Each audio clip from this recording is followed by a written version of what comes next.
Hi, this video is just a quick supplement to what we've been doing. Um, I know that we've already gone over accidentals in a previous video and we've been working with those just fine.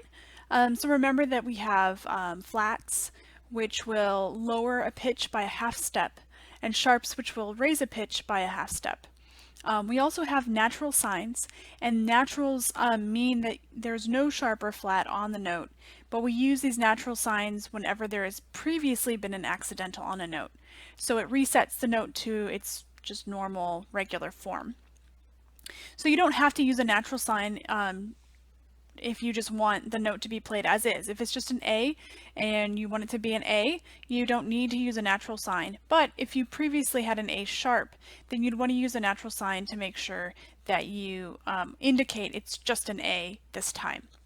So we've already gone over that, but I wanted to just touch on a couple more advanced things, things that you will need to know for the exam coming up, and things that we will continue to build on as we go along. So it is possible to raise or lower a note more than one half step. Actually, you can raise it as many half steps as you want or lower it as many as you want, and there are ways to do that with accidentals. We're only going to talk about how to do it once or twice. So we've talked about a regular sharp raises a note by one half step. We can also use a double sharp to raise a note by two half steps. So I'm going to show you what that looks like. I have a handy sticky note with double sharps on it. Okay. It looks like a little X. I make my X's a little bit curvy on one half of it and then not on the other. That's how I draw a double sharp. But you can just make it like an X. Just make sure that the X part is crossing over the line or the space of the exact note. So you'll see the first one here that I did, I have a note on a line here, and the double sharp is exactly on that specific line.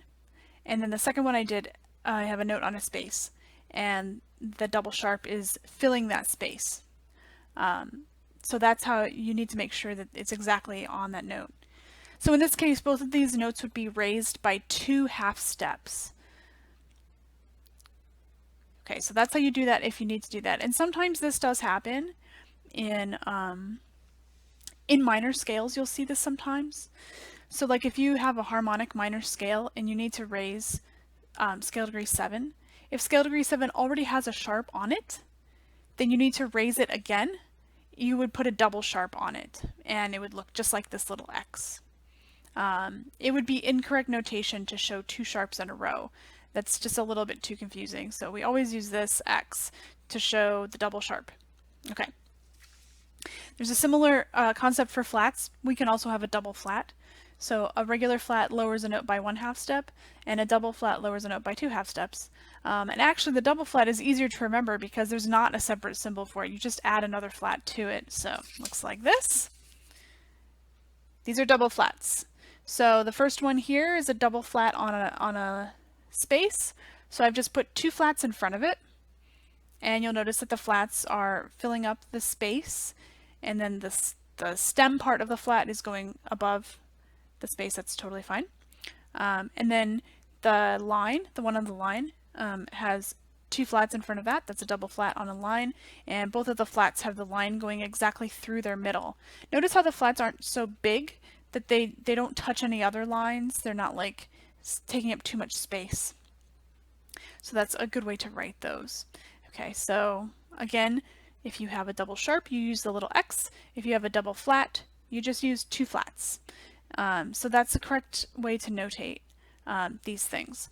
These can be really handy just depending on the situation that you have.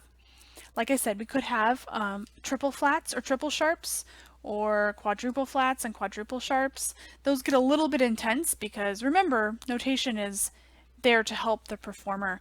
If you're a performer and you see an A and it has three flats on it, you're going to have to really think hard about what note you're actually going to play. Usually we like to keep it just within one half step of the note. Sometimes we have to do two half steps, but usually we don't even use double flats and double sharps, only in certain situations. So I have seen like a triple sharp before, but it's pretty rare to do that. There are other ways to notate it that kind of involve a combination of different things. So you don't really need to worry about that because it's so rare that it's not something that I think is important to clutter up the rest of what we're talking about right now. But just so you know that that does exist, and you might see it in a piece of music at some point, and it's no big deal. You just go up another half step. So that's how that works. We don't have double naturals because a natural by default just cancels out whatever other accidental was happening. So there would be no point to have more than one natural. It would just be redundant at that point. Okay, one other thing about accidentals is that when we're in a meter, which almost all music is, we have measures. The bar line of a measure kind of acts like a reset button. So when you have an accidental within a measure, that accidental will continue on that line or space until the end of the measure. But once the bar line comes for the next measure, then it resets. So let's go back to my A example. Let's say I have an A flat in a measure, not from the key signature, but because of an accidental. So if I have an A flat, then every A that I play for the rest of that measure will also have an A flat on it, unless I see a natural sign. And that's helpful because often if you have an accidental, you'll want that to continue for a little bit. So that way you don't have to rewrite the flat. You could just keep the A flat the whole time. But then as soon as the next measure comes, if I still want an A flat, I'd have to repeat that flat symbol so that I would see that it's an A flat. Otherwise, it's going to reset and any A that I see will just be an A natural. Okay, so I hope that makes sense. Let me just kind of sum that up again. So if you have an accidental, it will last for the entire measure without you needing to repeat the accidental. But once the bar line comes, it resets and goes back to a natural sign. The exception to that, of course, is key signatures, which applies to the whole piece no matter what, unless you see another accidental that negates it. So if I have an A flat in my key signature, every A I see in the piece is going to be an A flat, unless I have either a change of key signature or an accidental on the A showing me that it's to be a natural instead. Okay, so that's how accidentals work, double sharps and double flats, and also how long accidentals last. I hope that that's clear to you.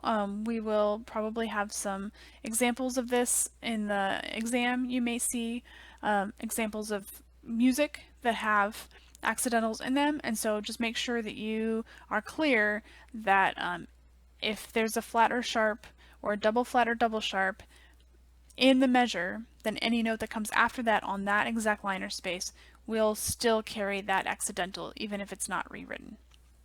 That's an important thing to know. All right, I hope you guys are doing well. I know it's midterms, I know you're stressed. Try to get some time to take a deep breath and do something relaxing. It's really important to make sure you take care of yourself, especially when it's stressful and a little bit, the weather's been weird. So take care of yourselves, and I will talk to you soon.